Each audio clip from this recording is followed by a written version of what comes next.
Hey, it's Al Tomlinson, and what's on my heart right now is, man, the social issues that we face today. We're coming off the another tragic story of one of our strong black men, Ahmaud Arbery, being gunned down, and senseless violence being targeted. And for me, what's on my heart is how can I invest my time, invest my energy, invest myself in making sure that these stories are told but become more limited.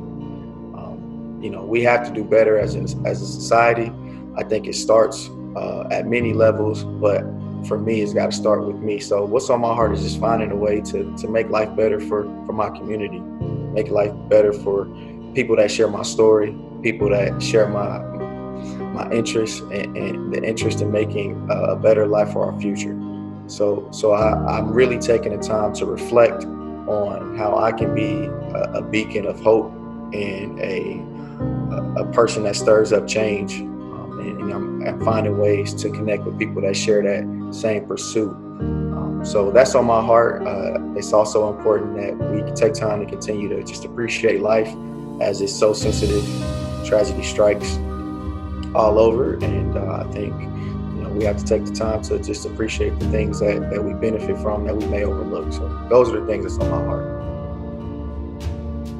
Go get it.